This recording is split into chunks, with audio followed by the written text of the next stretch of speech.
So what this project basically used was a three-dimensional motion capture system called Vicon, and what it does is it allows us to put small retro-reflective markers on our subjects, the same technology used by video gamers, and using that marker set we can build a template, and from there we can input it into the software and we can actually see what's going on inside of the athletes as far as joints are concerned.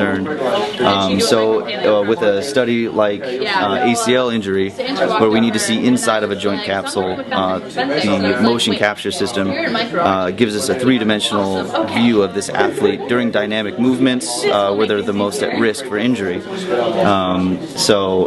Again, with this study, we looked at females and we had them doing a cutting maneuver. We were able to look at joint angles, joint moments, and joint power.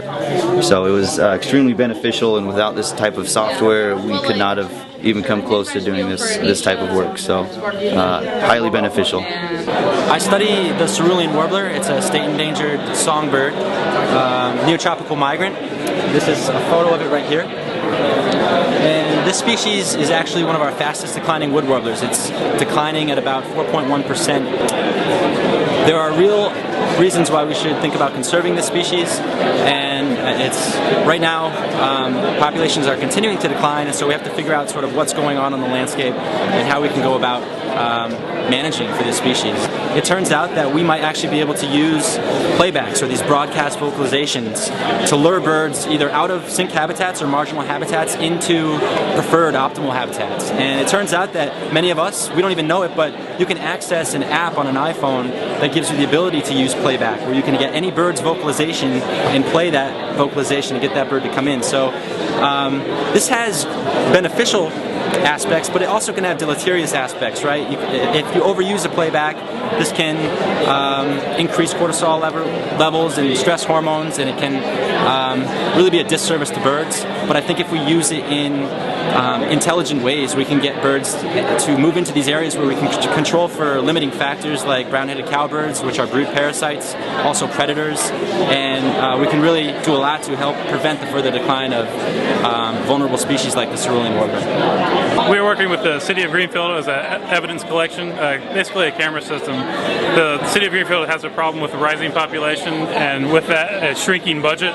So we're trying to find creative ways to still actively monitor all the city-owned property like the Parks Department or the Animal Control. Tell me a little bit about the cameras. The cameras actually they're all HD cameras. They're all power over Ethernet. They can zoom in from far away. They all have sensors that only get triggered if an area, it'll monitor an area, and if it sees a sensor that's triggered in this area where like someone was on a swing, it'll only turn on then.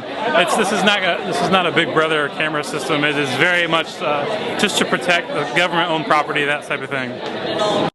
This is a hybrid learning module we are currently testing about energy topics on campus.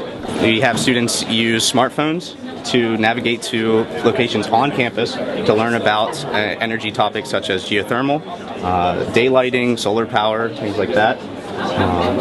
It uses QR codes to link to information on the websites. So we have videos, audios, simple websites that provide information about the topic at that specific site that they're learning about. We're also seeing if attitudes change, whether students think that iPhones and smartphones should be integrated into a classroom. So did they think beforehand that they should be integrated, and afterwards they say, well, we didn't think so after our experience. Just some of the data that we're collecting.